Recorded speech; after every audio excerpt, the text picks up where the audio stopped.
Welcome, guys, to the test broadcast of Late at Night with Frisco Flame. I'm your host, Frisco Flame. I'm here in Studio 55 out of Austin, Texas, and we're about to talk to the guys of Samurai Punk. Now, if you're wondering who Samurai Punk is, I've got a little video to show you. So, where did I put that? Ah, there it goes. Again, this is a technology broadcast, so forgive me while things aren't great, but here's an intro to Samurai Punk and their latest project. Well, their only project as far as I know, but we'll find out more during this for broadcast. people who don't know what ScreenCheat ScreenCheat is, you want to go over it very quickly? So everybody's invisible. Everybody's and invisible. the only way to find each other and kill each other is by looking at the other screens. Cannons pointlessly. Hey, don't you know anything about hydration? Somebody's in here with me. I have thought at you. What is the deal with that? The sick delay. Okay. What doesn't say that? Nice. I just realized I'm confused about how this game works. I tried staring at the ground so you'd be confused. I need a different weapon. Someone up here. Someone up here with me. Oh god, someone's up here with me. Someone's up here. He's right next to me. Someone's. Where are you gonna go? Oh god, I'm so scared. I don't know where it is now. I've lost it. They're just like... They're in a really... What? You're just camping. No! This is not going great for old Alley Boy. I can't even tell if he's cheering for me. One kill to win. Oh, you're right there. Good God, you just got a triple?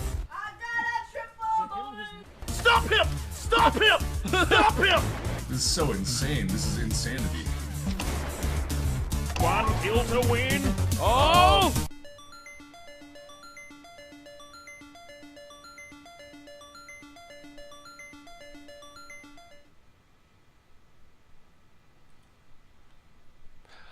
All right, folks, that was ScreenCheat, and here with me now, joining us from beautiful Australia, the land down under, where women blow and men plunder, or whatever the fuck that lyric is. I've got the gents from Samurai Punk. Introduce yourselves, guys. G'day, man. G'day. I'm Nick. I'm the artist level designer and sound designer at Samurai Punk. Obviously, we make ScreenCheat and some other stuff. Yeah. Hi, I'm Winston. I'm also from Samurai Punk. I do UI design and programming. I'm Justin, and I do programming and stuff. You just do programming. Just programming. Just programming. Oh, I also take out the rubbish. Yeah. He's the garbage man. All right, guys. Well, thank you for joining us. If people can't tell, we're actually joining ourselves from almost the antipode of time zones. It's kind of bright. Because, I have a lot of white light here, but it's about 9 p.m. where I am, and it's about 2 p.m. where you guys are. Right. Okay. I forgot you were West Coast. Yeah, Central. Yeah, it's it's 2 in the afternoon. The name can throw it off. On a beautiful Friday afternoon. Yeah. So we're enjoying it. We're enjoying it in the office, away from the sun. Away from anything deadly in Australia I that think can the kill highest y'all? rate, most lethal thing in Australia is the sun, isn't it? Oh, it's pretty bad, yeah. Probably knocks out a few people. I feel like it kills more people than any animal, though. Like, it's got to be. It's got to be the most lethal thing. Yes, well, skin cancer is a thing, yeah. Yeah, it's really bad. Yeah. You like the beach too much. Well, I mean, your entire continent is Yeah. surrounded by beach, I mean, like, so... you can actually... An actual live audience. Thank you, Master Megabyte, for that one. Yes, we have an actual live audience. I don't know who we're clapping for. And, I don't even know. Let's just clap anyway. Yeah. It's fine. But I remember hearing it's a thing that so in Australia they advertise sunscreen a lot and the Sun Smart thing where you always got to slap on a hat. Slip, slop, slap. Slip, slap, slap. Slip, slop, slap. Slip on a slip on. Let me see if I can get this. It's on a hat slip on a shirt, slap on slop on some sunscreen. Yeah. But apparently that's not really a thing in other parts of the world just because the sun isn't nearly as much of an issue as it is down here. Well, we fucked you guys Oh, with yeah. the ozone. Yeah, You got to remember, You you guys liked our ozone just fine. Put a hole in it. That's right. We contribute now. We ship out a shitload of coal, right? Yeah. So, I guess we make the coal, but they burn, and then they fuck our ozone with it. Yeah. Ozone doesn't do coal, but yeah. Really? I don't know what ozone is, Justin. It's like spray cans and shit. Oh. What? Spray cans screw up the ozone layer. Yeah. Justin, I feel like you do Spray too much cans, research. yeah. I feel like I like being ignorant about this. I much prefer just like everything that smells bad is probably gonna hurt the ozone. Cows farting. Cows farting. That's the thing. Too many cows. Well, that's it's like save the But then cows. again, from you hear the about Angus beef. It's all from Australia anyway. So. Kangaroos aren't terrible. Oh, okay. So you know what? We'll start off with this. Like, you're here on my American show with an international audience. What are some of the best and worst Australian stereotypes you hear from you guys that are about Australia? Or from anywhere in the world that maybe Well, I mean, America's like, not familiar there's with? actually there's the ones that are completely true, which is nearly all of them. Like, the British know us as like tourists who go around and get drunk and fuck shit up. Like, that's how the most of Europe sees us, I think, actually. Because Australians are known, when you turn 18, you take a gap year, and you go over to Europe, and you fucking just party and never stop. Dropping pingers. Like, having a good time, and it's, like, disgusting. Or, like, if you're in Southeast Asia, you know Australians as that, but more extreme, because the alcohol is cheaper, so they get even more drunk. And it's just really awful. Wait, what about America? Americans just think we're cowboys. What? Well, like, Is it because of Heath Ledger? No, they think we're like country. They're the cowboys. No, but like not cowboys. What's our word for it? Like Bogans? But no, not bogans. You Like mean like Americans. Steve Owens? No, not Steve. Like we ride on not horses. Kangaroos. Well, they have a weird impression of us. It's the Simpsons impression of Australia. Is what I every time I go to America, every time I meet new Americans, they always think of us like that. Still, I would like them to think of us all as being full. we're all That'd be just cool. like we're just Fosters drinking like kangaroo wrestling, crocodile and kangaroo wrestling. And while we ride kangaroo. Speaking of Fosters. We should put that video you recorded. You know, I'll find that video and play it soon. But yeah, so what are some Australian beers that us Americans should actually drink? So it's interesting. We have like state beers basically. Like each state has its own. So Foster's was originally an Australian beer, but now it's a UK beer that's sold to the English. So it's sold to the Americans because they like it. But then each state seems to have its own like beer. So like in Melbourne or in Victoria, we have Is Carlton Victorian? Carlton's totally Victorian, right? Oh, yeah. Yeah, I guess Carlton, Coopers, or is Coopers Tasmania? Coopers, and then there's like VB, obviously. Carlton and VB are like the Victorian beers. In New South Wales, it's Tooheys. In Queensland, it's 4X Gold. No one knows about Perth. No one knows about Adelaide. No one knows about Darwin, or like Northern Territory. But I mean, like those are the major city states. So we have like the quintessential cheap beers. Like you guys have Bud Light and like Bud and what else is there? There's Bud and there's, or it's like how like. We have Bud, we have Yeah, Coors like, Light, sort of, Miller Light. like, But Bud and Coors cheap are the ones you two can get at major every ones. pub, whereas like in Australia, every pub, no matter what, will have like that one plus some other stuff. And then we have heaps and heaps of microbrews and stuff though, because that's super trendy in like Melbourne and Sydney for sure. Like if you go to anything, you'll always be able to get all the different microbrews. So it was like, I think I had a up here. Northwestern America actually, in that sense. I've had quite a few Coopers. I've had a few Coopers Red, and I think I even had like I have Coopers Red, Coopers Green, and Coopers Porter. So Coopers is like I think they're a premium brand. I don't know. None of us drink beer, which is the funny part. We're like the worst Australians. What the fuck? Okay. Yeah. Like, and then like we have lots of microbrews, and none of those go out of the country. So all you get is like the really classic like Australian beers. But I feel like if you want to taste what is Australian beer, you need to have like a VB or a 4X Gold. I think VB, which is Victoria. Okay, yeah, I've heard of that. I haven't 4X. tried it, but okay, yeah, we got a question here from the chat. Actual question. So, for those for those of us living under a rock for the past week or two, who are you and what is ScreenCheat? Is it technically our sophomore title? It is. It is our sophomore title, which is our split screen shooter where everyone's invisible and you have to screen cheat. It's been out on PC for about a year and a half now, almost. Close to. Yeah, it's about a year and a half. And we just released it a couple of days ago on consoles for Xbox One and PS4, which is pretty exciting. And we are the developers of that. We're Melbourne-based, and we've been working on ScreenCheat for about 2 years total. Before that, and around the same time, we released a mobile game. And previous to that, all three of us were at university, just making jam games, sort of under the name, but not really under the name. Yeah, that's the very short history of Samurai Punk. We're coming up on our second anniversary as a company in 5 days. It's very close. Yeah, it's really close. Yeah, it's the 11th or the 13th or so. Yeah. So, for those of you who are curious about that whole Foster's thing, in the bottom right corner of the screen now, I have Australians reacting to, or give us some background on this. Oh, okay, right, yeah, this is my video.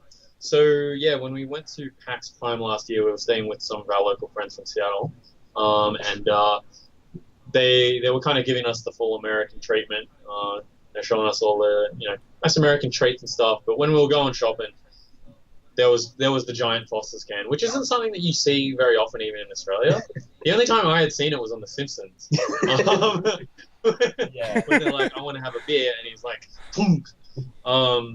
And it's like, I guess that's pretty big.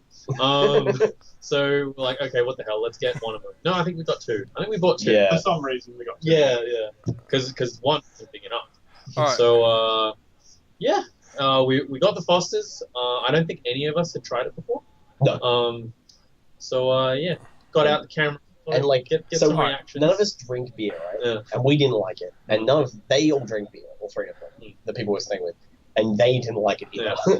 Everyone's kind of like, all right, this is strange and not particularly good. But drinking. All right, I'm gonna play the video for the chat real quick. So here's some Australians with some allegedly Australian beer. What surprises me is like That tastes nothing like Guinness is Guinness. a stout. That's a lager. It's just like I thought it was weird. Yeah. No. Yeah. Jonathan? Well, it's well known. It's not the worst I've tasted. In the land of the Southern Cross. I forgot about these commercials. In the land of the Southern Cross, the whole world knows my name. Everywhere you go, the feeling shows. Foster's plans to fame. In the land of the Southern Cross, the land of the Southern Cross. There's a beer in the land of the Southern Cross. Foster's Lager. It's got the flavor. I'm taking it all around the world. Foster's. It's not the worst I've tasted. Yeah. I really love that. I really love that that ad for it. Foster's. It's not the worst I've tasted. Very true. Okay, cool. Yeah, that's basically the story of that. It's not the worst. That's according to people who like it too. We got a question about how we come up with different levels. I guess before we answer that, it's more relevant. I mean, it's mostly relevant. It's about 20% relevant. So I did all the level design for the game, and holy fuck! Whoa, we got that on camera. Don't touch it because we Should might have got the hook. That was our router. That was our Sorry. router. Is it all okay? Yeah, I think We still have internet. It's fine. Yeah, we're still connected. So. I'll be fine. All right. So it's from Harwoodrow. Yeah. How did you guys come up with various level designs? I was doing all the level designs, and the first one was kind of a fluke, though it took a lot of iteration to get it good, and that was Museum 1. But then after that, we basically had to start figuring out what sort of level design mechanics. It's like none of the mechanics even work in the game. Because like a traditional level, even if you split it into quadrants of colors, don't really work. So, like, because I'd read a couple of things on, like, what makes a good level, like a standard shooter or a standard arena game. But, so what I did was basically, once we figured out a set of rules on how to build the good levels, which was using, like, large structural elements and big landmarks, and sort of small landmarks as well, we just started playing doing a lot of research on games we really like the level design of, which mostly is Quake and Halo, because of the verticality. I think Halo 2 had some really solid level design. Halo 1 was kind of messy, but 2 they kind of refined it, because that was the first one they did online properly on consoles, so they had to get like console quality levels for online play and competitive online play. So that worked out really well. And that's basically where a lot of the designs started, and then they're nothing like anything you played before because it's a screen sheet level and they have to be like that. All right, so you mentioned that like how did this game come up? Because I'm gonna guess that it has something to do with what you were talking about there with multiplayer levels in Halo versus. I'm guessing you can't be that much younger That's or what you older than think. I. They're pretty young. But Winston, do you want to tell the story? Because I've told that story a million times. All right. So the original conception of the idea, I guess. So we were doing a Global Game Jam 2014, I believe. Yep. And the theme was, what the hell was it? It's We like, don't see the world as it is. We see it as we are. yeah. So vague, esoteric as fuck. But we were starting to think about cooperative puzzle games where you would have, I think it was like a lab experiment where you were like different animals and you would see different views of the world and you had to collaborate with each other to solve puzzles. But then, we didn't have the time to do networking for that game, so it would have to be split screen. And while we were designing it, we were like, oh, but if they just look at each other's screens, then it defeats the whole purpose of the thing. And we were just racking our minds over this for like a solid, I don't know, it seemed like a while, like 20 minutes, half an hour, just like, fuck, what do we do? Well, because all the best designs we came up with at the time were those. Yeah. So we were like, how do we fix it? And eventually we were just like, what if you made the game about looking at each other's screens? And then it was just like, what? And, things kind of went very, very smoothly from there. It was just like, let's make a shooter, but you don't make any character models. And fuck, yeah. Save a million hours. Yeah, exactly. And it just kind of worked. We pared down the mechanics a lot to make it easy to find, for people to fight each other. So it was just like one shot, one kill, no reloading. Really simple map design with the clear color regions and the landmarks as well. That was from like the original Jam version. Yeah. And a lot of that's carried through. That's kind of the genesis. Yeah. Okay, now did you guys grow up? Because you mentioned the screen cheating and I've been playing shooters since GoldenEye on the We're slightly younger N64. than that. We were playing shooters since, I don't know, I didn't really play a whole lot of games until I was about 10, and that was when I got my original Xbox with Halo for Christmas. Yeah, let's say Christmas. It was a Christmas of that year. I don't know about you guys. For me, I think the first split screen shooter that I played was like Duke Nukem 3D on PS1. All I remember about that was being really amused by the rocket launcher. Because like if you shot a wall, like when you were right next to it, you would explode as well. And we just found that hilarious when we were kids. So we just run up to the wall and blow ourselves up. Quite morbid, but kids. Yeah. For me, it was playing Halo. Yeah.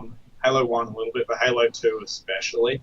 When I started playing a lot of that with friends. So, because your parents didn't let you play games as much when you were younger? I didn't have a console for years. Oh, really? So you would have been, what, 13? Younger than I that? can't remember. Younger than that. Halo 2 came out quite, like, that was 2002. Hey? Halo 2 was 2002, wasn't it? The first Halo was 2001. Oh, maybe 2003. No, wait, did Stream die? No. Well, the Stream just died. So Oh, there we go. It's fine. That was, I think it was our internet. So I was the one who was playing split shooters before all you guys. Yeah, technically. Oh, the irony. Yeah. But I'm the shittest at screen shooters. But yeah, none of us have ever really played GoldenEye, which is the funniest part. Because whenever people will come, like, you do any interview, the first thing people are like, oh, so this is like GoldenEye, right? And I just have to roll with it now. I'm like, yeah, it's just like GoldenEye or Halo, because that's what I've played.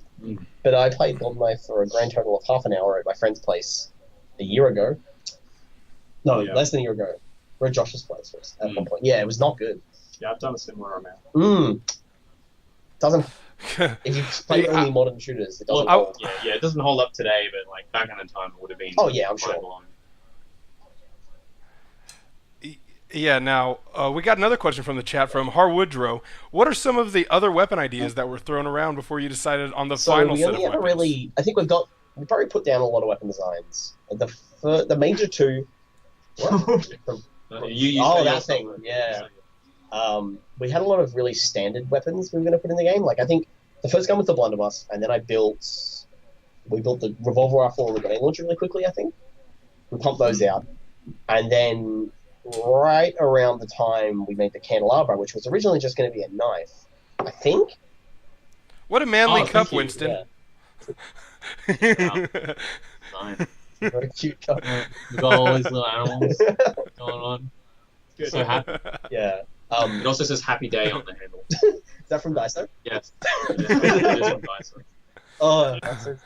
And I see a tea bag sticking out of it. So a lot of our guns were pretty standard originally. So the first three were standard guns, like a revolver rifle, a blunderbuss, and a grenade launcher, all kind of real guns that existed at any point in time, some point in time. And then we were going to make a melee weapon. I wanted something like a Counter-Strike knife, and we skinned it as a candelabra. And then after that, we produced a rocket launcher and a double-barrel shotgun. But we were like, these are too dull, I think. I don't know what spurred us to go like... So I think it was the point when we were talking about those, and I modeled them all out. I just didn't texture them, and we made the chef, I think, the next, or the hobby horse. Because it was you and me at the time, really close. I think it was chef first. Chef. So we made the chef, and we're like, this is an approach that fits the game better. And as we went on from there, we came up with other guns, but we always were like, this is the design of the gun, but it also has to fit the theme. So we tried to make the guns mechanically different as well as aesthetically different, and to fit that really weird, wacky aesthetic we have, while also being like interesting mechanically. So we produced loads of other weird little designs that we just never made, basically. Yeah, a lot of the designs we came up with, we took parts of the designs that we liked, and they actually got into the sort of the weapons we have now. So a lot of the designs you would see if you looked at a design we didn't use, it might actually be like similar yo-yo? in a lot of ways. The original yo-yo, maybe? Yeah, the original yo-yo was different to the Surgeon as you have it now. Yeah. The Wall Hacker, our first implementation of that was quite different. Yeah, it wasn't a ScreenCheat gun then. Yeah, at that point, that was basically a perfect dark gun. Yeah, at that point, when it was you sighted it and it brought up a screen, and then you could see the opponents on the screen. Then we changed it into just a laser light that you would light up on the opponent's screen, because then it would reinforce the mechanics better. Yeah. Or like, what was we came up with some new guns recently, but some of them still kind of like just don't feel like new enough guns. ScreenCheat. Oh, cool! We're gonna code drop. Yeah. So yeah, that's basically it. Like we had lots of interesting guns. Like we could probably have 20 guns in the game, but I feel like of the guns we have currently, the next load would all still be just palette swaps. Well, not palette swaps, but like just slight variations. And I think given the style of game we have, which is a pick up and play shooter where people are meant to just have all the content available to them, how like slight micro mechanical swaps just aren't interesting enough. Yeah. I mean, like it will probably satisfy a certain audience. But I don't think it's a superior experience unless we can come up with some more interesting, varied guns. But I mean, like the game's kind of done now. It's been 2 years, and it's quite a simple concept. So we wanted to keep it very raw. Yeah. Pure. Yeah. Pure is a better word for it. One weapon that we did prototype as much a joke as much as anything was the ragdoll launcher, which shot ragdolls around the map and would knock back players that fired near. Also known as the frame rate lowerer. Oh yeah, that's a horrible thing for frame rate. It's great. So we were testing that out with a mode which also spawned bear bombs. Oh yeah. That's shit. Bear bombs. That's why all over the map. Yeah, so it's like a neutral mine mode, and you Yeah. had to knock the opponent into the mines with the grenade launcher that Yeah, shot because ragdolls. these were like smart bear bombs, Oh. which whenever anyone came near them, they'd sort of lock onto them and jump at them and blow themselves I up. feel like it's possible to remake that mode if we get the performance right. Yeah. We just don't use ragdolls. Can we mention? I can't remember if you were there, Nick, but there was a point, Justin. Do you remember when we were doing console network testing and stuff? There was one point where we entered like Bear Bomb Surgeon Hell. Oh. Do you remember that? Yeah. So essentially, what Justin will probably explain it better. The surgeon didn't get destroyed, did it was no. So it saved like instances like of all the projectile weapons that had been spawned in that game, and it'd been playing a few rounds. So they just built up all the bear bombs and the surgeon like wrecking balls and stuff that had been fired over time. That's how you and say then that? When the next round started, there were just bears and surgeons flying everywhere. And just like destroying everything in their way. It was just the map was flooded. It was a living vision of hell. Yeah. Okay, so that weapon is pronounced Yeah, sorry, surgeon? it's Surgeon. Or Surgeon? like, so I don't know. Well, the joke was it's basically a mason chain. Well, it's a rocket mace, but the name is the word surgeon in English, as spoken by a Swedish person, but not in Swedish. So it's surgeon with a bad Swedish accent, basically. Yeah, so it's no one really knows how to pronounce it. And like the guy I got to write it out, because I got him, I was like, I know a Swedish dude. I'm like, okay, I need you to do this very specific task for me. And he's like, this makes no sense. And I'm like, perfect. It's a noun. It doesn't have to make sense. Yeah, that might be my favorite weapon. No, that's not might be. That is my absolute favorite weapon in the game. And for those of you that didn't get what he sends, yeah, you have a wrecking ball launcher with spikes. It shoots it out, and then it returns. It waits a bit, and then it returns back to the point of origin, which is great if you're playing on one of those levels that has a bunch of ramps, because you just shoot it down, start running away, and it'll come back up and clean up. Or if you're playing King of the Hill, launch it right through the hill, go in, duck behind it, and then wait for it to clear out the other way. Getting reverse kills from that gun are the most interesting. Like you shoot at someone, you miss, and then you're like, oh, the other person's like, oh, so close, and then they just don't pay attention to it and just comes back and kills them. Yeah. Like, yes. Yeah, it's always embarrassing when you walk into it while it's stationary as well. Yeah, that's pretty cool. It's a giant fucking ball. It's so easy to miss. It's also the easiest way to kill yourself. Yeah, in the game. that's true. Suiciding is like a core experience. Apparently, sorry, not suiciding, self-killing. Self-killing, yes. Game is PG, everyone. It's a PG. Yeah, so, that's what I was gonna say. I was like, are there any kind of weapons that gave you trouble trying to get them in sorry, not Canada, in Australia? Because you guys have some very specific rules as to weaponized violence. I guess weaponized violence is only an issue in terms of actual violence. So weapons in ScreenCheat are kind of like toys. So in that case, they're like, it's the same sort of rating as if you made a plastic toy gun and gave it to a child. It would get the same sort of like, that's only for teenagers, not for children kind of thing. But because we don't use violence explicitly, we don't use blood, we don't use jibs, we don't have... The ragdolls themselves aren't realistic, the art isn't realistic, everything's very colourful, we kind of get away with a lot of things. And then, as far as Australian ratings boards go, the only thing they really will shit on you for is drug references. If you show a drug in a video game in a positive light, saying that gives, like, especially if it gives you a bonus or something, that's an instant banning in Australia. If you show guns, that's instant R18. Sorry, if you show drugs at all, that's R18. If you make them positive, so if you gave someone like heroin and it gave you +10 to strength, which is essentially what I believe. you've obviously never had heroin. They were real drug names. Wow. So Med-X was like something else, right? Like Med-X and Buff Out and all that. Yeah, I think they all used to be like real drug names. So that's the problem. That was essentially Australia's problem with it. And I never knew until later on, because I was like, oh, I'll just use some Radaway and some Med-X and some Stim Packs or whatever. Didn't we take out... We had a kill rep message or whatever about 420 Blazer. We had to take that out. Yeah. Yep. Okay, that was a drug reference. Yeah, so we had a drug reference that would push us into R18. And we had to take it out. That's the difference between PG and R18 in Australia. Saying 420 Blazer. That's enough. But tits would have been fine. Tits would have put us into like an MA area, I think. Tits? Yeah. I'm just thinking how tits would fit into our game. Not like an emoji. Well, I mean, as like to be fair, to be fair, you got away with putting a massive cock in your game with Tony Abbott. Yeah, I did get away with that, didn't I? Wait, with what? The hot dog. Oh, yeah, I remember at the time being sort of like, Nick, this might push us off a rating. No, it's great. No one noticed it because I don't actually play the games. All they did was look at the script because we had to send them the script. There's actually more like hidden genitalia in there. I think it's subtle and like maybe not even intentional. Yeah. But I've seen it. Like you look closely at some of the maps. Yeah. And it's like that's probably genitalia. Yeah.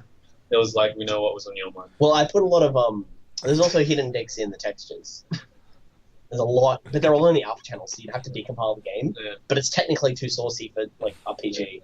Technically, the binary's too saucy. Those dicks. And you were covered by Australian free speech for putting Tony Abbott as one of your. Yeah. The Australian jokes run deep in that game. Can you get Harold Holden? Or is that too? Is that a suicide message? I can't remember if we ended up putting it in. Yeah, getting lost in the sea. That's what it is. Yeah. You can get lost in the sea. Yeah. Or you go for a swim. Oh. Is that an Australian thing? He was... Okay, Justin told the story. You're more politically minded than I am. Yeah, so he was the Australian Prime Minister, and back during the Cold War, I think. It was 80s? Something like that. I'm not too sure. But it was a particularly rough weather day, and on his way to wherever or something, he decided, I'm going to hop in the ocean and go for a swim. And he just never came back. So, and the phrase, do a Harold Holt, is now a thing. Yeah, so there's the Harold Holt Memorial Swimming Pool. What? Yeah. Are you serious? Yeah, I'm entirely serious. That's genuinely a place. Was that his fucking brother or something? He's like, it would be hilarious. If we just make it so.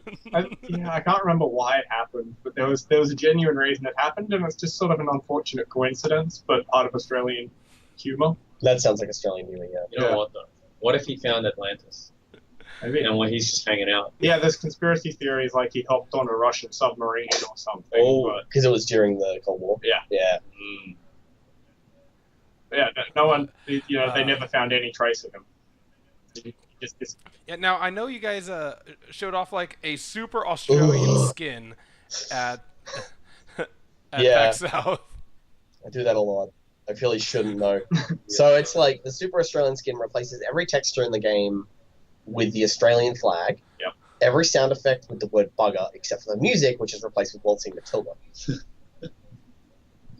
So it's Waltzing it's Matilda? the unofficial Australian national anthem. You don't know it? You should know it. I do. This is how you become a true Aussie American. Yeah, it's a true Australian anthem about a guy who stole some sheep and then jumped in a lake to drown himself before the cops could get him. That sounds like that was the actual story. Yeah. Wait! Stole some sheep. That sounds like a New Zealander. No, Australia has a long and sorry history with sheep. But what kind of history? It's not the same for Kiwis. Okay. Yeah, we don't Don't smang. We don't smang our sheep. We just eat them. Yeah. Because the Brits were like, yeah, we can grow sheep in this country. It's a great, cool, pleasant weathered country. Great weather for farming sheep. Little did they know it wasn't amazing. So they had to bring in different sheep. Yeah, for some reason it's considered very Australian to eat lamb. Yeah, I don't. Yeah. No, and pork. What? No, it's Put lamb. some pork on your fork. What? No. Well, that's the pork industry trying to get a piece of that lamb. Well, it's just the lamb industry who have massive marketing campaigns to eat lamb on Australia Day. Yeah, there's this dude who goes on TV every year and he's like, God, get some lamb in your fucking face. I don't know, something like that. Yeah, that's exactly what he says. He just says, get some lamb in your face. I'm pretty sure he's like, it's un-Australian not to eat lamb. Yeah. Something about eating sheep. Master Megabyte, we're just talking about Australia, don't worry. It's totally normal. In contrast to New Zealand, where they do bang sheep. Yeah, that's the context. Yeah. Context is we're making fun of our 8th state. 8th? Yeah. Oh dear. Shots fired. Do you have them? Yeah, I get confused with Australian time zones because I had to figure out where on the There's East only Coast one you East guys Coast were. time zone, unless you're in Brisbane, which is because they don't have daylight. They all don't have daylight savings. They don't believe in daylight savings. They don't believe in daylight savings. They technically could have it, but they don't believe in it. That's like Arizona here in the United States. And then in some states, I don't know if you're familiar with history. Do you know who Martin Luther King is? All right. Well, in some states here, instead of Martin Luther King Day, they have Robert E. Lee Day. And if you don't know who Robert E. Lee is, that was the leader of the Confederate Army. That feels like a bad contrast to have. Yeah. Yeah. I was actually researching that day because we were like, why the hell aren't any of the Americans answering our emails? Yeah. That was a really bad day for us when we need answers on the question and then we weren't getting anything. And they're like, oh, it was public holiday. I'm like, it wasn't a public holiday for us. We don't get public holidays. We do, actually. Not around CERT. Oh, you don't? Not when we're trying to get a game through CERT. Yeah, so speaking of, you guys have seen pretty good success with ScreenCheat on Steam. Steam has done well. It looks like. We have no idea how the console version's done. Yeah, so would you take us a little through working with with ID at Xbox and whatever the fuck PlayStation doesn't have a has. brand for it, actually. Yeah, you're right. They should have a brand. Xbox is pretty unified under the ID name. Well, it's just called PlayStation Indies. I don't even know if it's necessarily a good thing to separate, though. I don't know. Like, because I guess with PlayStation, it's like you release a game on PlayStation, you're just a game on PlayStation. Like, yeah. ID Xbox, it's just like here, there's the indie thing, and here's your Halo 6 kind of. It's like here's the indies and here's the real games. Yeah. Potentially, it could be perceived as but on the store, they don't brand them like that. The store still shows them as the same That's game. true. That's true. They get the exact same marketing availability. Oh, well. Yeah, which is both good and bad from my experience because, like, it will get lost in there. Like, you'll see just a bunch of releases at once, whereas Xbox used to have the, like, specifically the indie section of their back store. in the bad old days. They don't have that anymore. No. Oh, wow. Well, they used to have Xbox Live Indies. It was very different. Yeah. They had, like, XBLA and Xbox Live Indies, and the Xbox Live Indies make no money. And so you basically had to be on Xbox XBLA to make any money, unless you're James Silver and you made a game with zombies in it. Because he made he sold like a million, like 500,000 units of that game or something stupid. Wow. Like he's like, I sold it for $2, but I sold this many copies. And it was called "I Made a Game with Zombies." Wrong too. He's like, I wish I knew why that game made money because he made it in 4 weeks. And it sold more copies than any of his other games. he's slightly upset about it still, I think. Anyway, so like working with ID, to get on topic, I think they've both been really good. We obviously, I guess we weren't, comparing to everyone else, I think we got like the shit treatment from both sides because we weren't exclusive with anyone, so we were always kind of on the back foot when it came to like, hey, can we get kits? We kind of need kits to develop.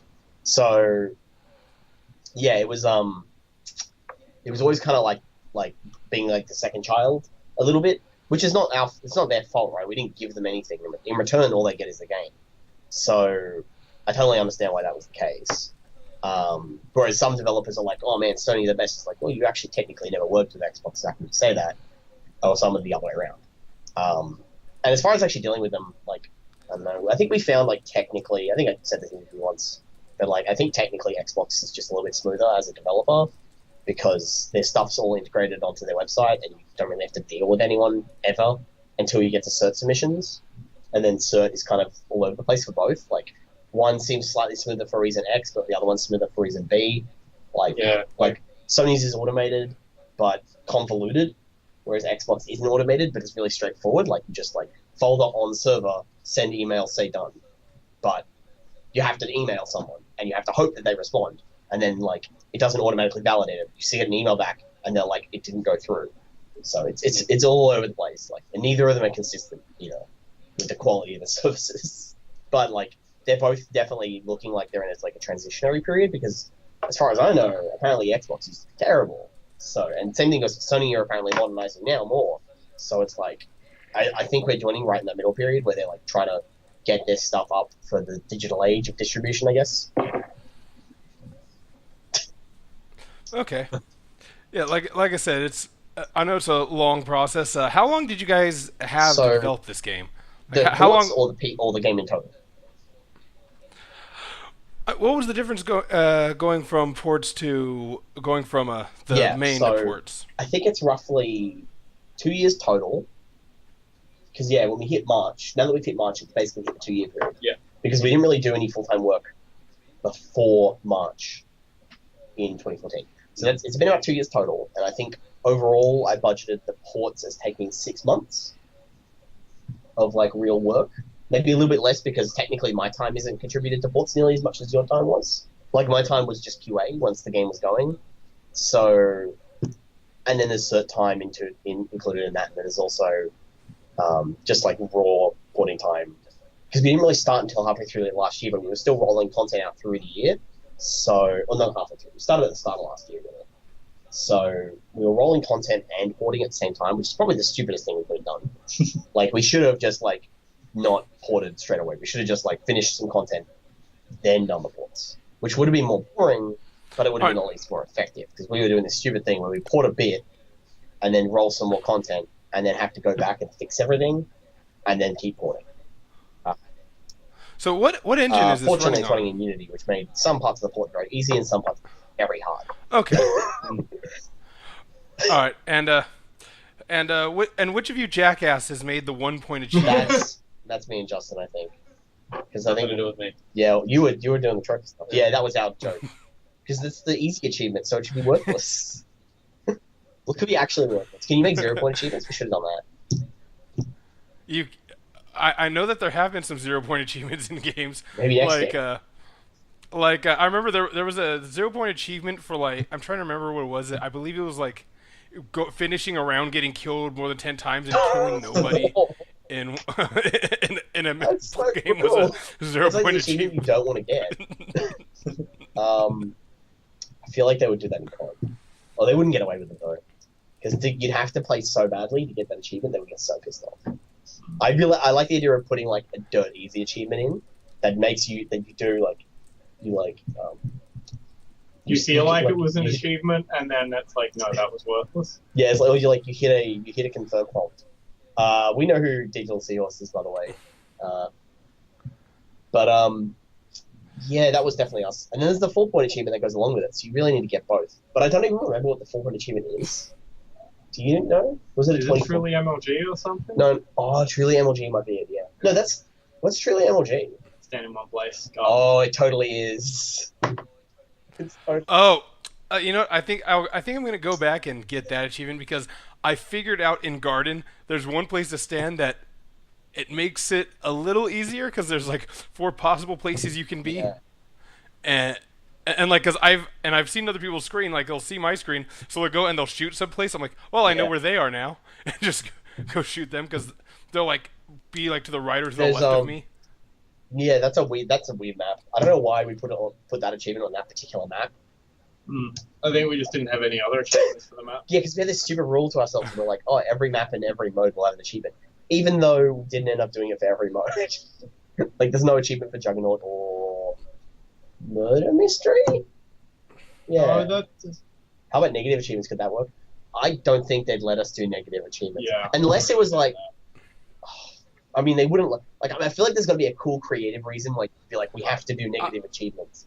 No, because then the maximum. Well, when you say you have one negative that is offset by one positive. Yeah, but what if they don't get the negative and they've earned more points from your game than they're supposed to? You make it impossible not to get the negative. There's got to be a cool I feel like a game what's that, Pony Simulator? No, is that it? Pony Island. Pony Island. I feel like Pony Island have a negative achievement. It could completely fuck with their system. Who knows what crazy things could happen? Yeah. What if you get a negative game score?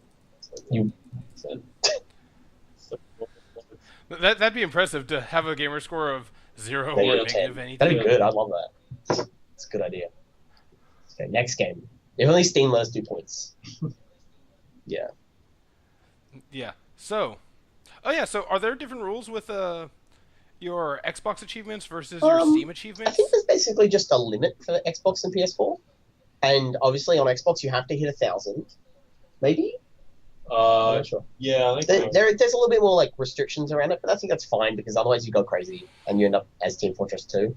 So I think actually maybe that's a good example. Look at any Xbox game or any PS4 game, and then look at Team Fortress 2, and that's what you can't do. You can't have 2,000 achievements. It doesn't have it's got some. I'm gonna look at it. It has a silly amount of achievements. Only 290. No, wait, no. 513. Oh. And I see Digital Seahorse says, is it possible to accidentally shoot yourself or shoot yourself on purpose? Yes, it is using the surgeon, as I found out on several occasions. Score in the game because you can't get negative achievement points. Yeah, which I discovered with the surgeon because I lost it. I'm like, oh, hey, that thing's kind of cool. Wait, why is it coming back? Yeah, you got to figure out the trick that it doesn't go back to you; it goes back to where you shot from. That's how you learn how to use it. Because it's shoot, sidestep, watch it, kill stuff. Except if it bounces off something, then you're fucked. What? Say Guido got a shrimp, please. What's Guido got a shrimp? Is that a in-joke on the stream? What is this? I don't know. My dick touched the water. Solid name. Wait a minute. I have no idea. Oh, I get it. Is it because when you sit down to poop, if your dick is so long, it'll actually touch the water? That's the idea, right? Oh. And amazing how they That's such a brutal choice. Oh my god. Wait, do you have in America, they have really low toilet bowls. Yeah, I was just thinking it'd be way more a problem in America. Fuck. That's American why. toilets are weird. Why are American toilets so low? Wait. What's an The difference Australian between the toilet look toilets like? and our toilets is like the water in American toilets is like here, and ours is like here, and our bowls are higher off the ground. Or maybe it's just our bowls are higher off the ground. Both, yeah. Yeah, but the difference is basically you don't feel like super weird when you sit. You don't feel super weird when you sit on the toilet, and you also don't have the high risk of like going in to wash yourself and you're just like, oh, that's delicious, like some nice sloppy water. It's great. Boom, had to Yeah. enact the ban hammer. Yeah. Cool. What were we talking about? Is there a point to all this? I don't even. American toilet bowls are disgusting, is what I'm saying. I mean, they're not squatters. It's like not as bad as. Oh, the Asian ones. Yeah. Have you ever been to I don't know. Have you ever been to parts of Asia, Felix, where they have the hole in the ground bathroom?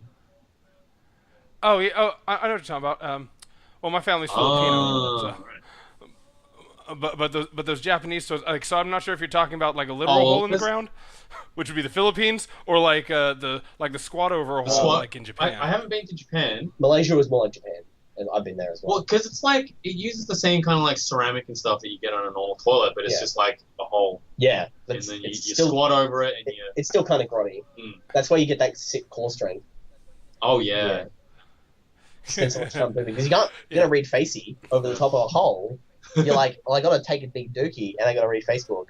I got all these things to reply to, but my legs are getting tight. It's gotta do squats. What do you reckon? So speaking of ScreenCheat is out now on PlayStation 4 and Xbox One. What are your guys' upcoming plans? Should we expect you guys to start hitting those microtransactions? Will the blunderbuss be nerfed? The first expansion you'll see will be that all the guns will be nerfed, and you can pay 50 cents for bullets which actually do damage, and all the other ones take 5 hits to kill people. That's a balancing act, we think. It's going to really help give the game some life. It'll help grow the community. You get 1 free bullet every time you level up. Yeah, definitely. Otherwise, you can buy more on the store. And you get 2 every day. Yeah, for sure. Also, we're going to hell. I really play poker with devils, so. You get $1 million. No, Okay, of course. Why would you want to do Interesting. that? Yeah. Via screen cheating via an Oculus. Fuck that shit. I don't. You get $1 million. Maybe $1 billion, but they like you have to live your rest of your life with the Oculus. Wait. So does that mean you would see other people's screens, other people's viewpoints? That would be weird. Yeah. Imagine you're like walking around and then you like walk past the toilet and then you just see some dude like wipe his butt. They're just like and it's really there. So to answer the actual future for ScreenCheat currently is like probably just keeping the game stable. There's a couple of issues that have been raised that we want to fix, and then after that we're just going to be reactionary based on like how we feel, how people seem to feel about the game. Like I don't know if we necessarily want to dive right back into building content right now. It'd be nice to maybe do a little bit of a map pack or something, but we're not super keen at the moment. It's been like a long time, and we really need like a breath of fresh air at the moment. Like porting took a long time. It took a lot out of us. All right. And are there any other projects you're working on Not that currently? we can talk about. Nothing No, that you can talk everything's about. secret. Until I start tweeting out about it when I'm Gotcha. drunk. Then it's not secret anymore. I really wish things didn't have to be secret. I mean, they really don't have to be. It's just that, like, if you want to get sick promos and sick retweets, you gotta make good posts as opposed to just being like, oh, I had this idea for a thing, and then it comes out and it's not. It's kind of spoiled. I mean, I would like to like live development stuff, but you know, maybe later. Especially until we decide what we're making. That's actually the bigger point. Is like, I don't like blinking people and designs, and then being like, oh yeah, that thing, we're probably not actually gonna make it, because that's happened a lot recently. We've just been like, we've sort of focused on one thing, and then we've been like, oh, that's kind of boring. We'll move this and this and this. So, yeah, maybe when we lock down, we'll like actually announce it. All right, and tell me what are you guys Right playing now? right now? Justin's actually playing stuff. I'm playing a lot of XCOM. That's pretty much it. Yep. XCOM 2. Just it. What the hell was I playing? I recently finished Final Fantasy 13 too, because I got it as a Christmas present ages ago. Yeah. It was fine. What else? Devil May Cry 4 Special Edition. Playing a lot of old stuff. I'm playing Lethal League. When we get a chance, we like to play Lethal League. Devil Daggers. Yeah. I got Devil Daggers recently. That's really cool. I didn't play that much of it, but I could tell it was good shit. Yeah. Very, very refined, and I like the art and the atmosphere. I'm playing the drinking game called Having Alcohol a lot at home. That's pretty good. It's definitely my favorite. Don't pour me a drink right now. No, don't. It's fine. Also at work, apparently. All right. Then what are you drinking? Yeah, but they can't see that. It's fine. This is a professional environment. That's not a professional environment. This is. All right, guys. Well, it's been about... yeah, Master Megabyte likes that game, too. Who doesn't like that game? I don't know if he's talking about real games or the drinking game. I hope he's talking about both. The combo is... When you really start to combine designs, it's fantastic. Yeah, so we're going to get going soon. How about you tell our chat where they can find you? We are Samurai Punk on Facebook, Twitter, Twitch. There's obviously lots of other places you can find us, but those are the big three, I guess. We like to stream sometimes, mostly games at the moment, but when we were deving. I think I was doing pretty regular dev streams, actually. You can find us wherever. Oh, no! Too late, Lauren. Bro, wait, what? Is that Lauren Brook? Lauren Brook. With like, elite spelling. It's over. It's not completely over. You can always watch the replay. There's a sick, highlight that we really need to pull out this. Oh, yeah. That router. Secret. Oh, right, sorry. Make it a gift, probably. Yeah. Gives me, all noise. Yeah, that's basically, yeah, if you want to follow us, you can follow us on Samurai Punk everywhere. I was Nicholas McDonald. I'm Winston of Tang. I'm Justin. Wilford on Twitter or whatever. I was just doing an outro, man. Okay, fine. We're doing signing out from the Samurai Punk headquarters in the arcade, Melbourne. Yeah, and thank you guys for joining me for this test progress. I'd love to have you guys back on, or even just do a play date with you guys Come on and play sometime. Just that isn't ScreenCheat. Yeah, no, I would love to work out a time to come actually play ScreenCheat with you guys over Twitch. I'm sure we can figure that out. See how much dick I truly suck at this game. I assume it's about 30%. All right. Well, again, thank you guys for joining us. I know you've got a launch party to get to. We've been going about a little under an hour. You guys have a launch party 4 days after your game is launched? It's Friday, and if people go to get people. Oh yeah, you're in the future. So, I mean, technically, launch party Tuesday night would have been good. Or Wednesday night. We had a small party on. Yeah, we had cheeky bevs on Wednesday, and now we're having not so cheeky bevs tonight. They're less cheeky and more grotty. They'll definitely be grotty. Well, take a recipe for a hurricane with you, and that's a good idea. Oh, because we're on the tab. Yes, okay, that's a good idea. We're doing that. All right, guys. Well, thank you very much for joining. Great having you guys on. Thank you guys for stopping by on this test broadcast of Late at Night with Frisco Flame. I'm Frisco Flame. You'll find me here again soon. Hopefully Thursday you'll... Jesus. Yeah. I'll let you... All right. Hopefully I'll be back Thursday night with Luke Burtis of Tiny Build Games. And this show officially launches on March 20th. You'll find this on YouTube probably within the next day or so. So... peace out, party peoples. Thank you, Samurai Punk. I'm Felix. Bye-bye. Bye.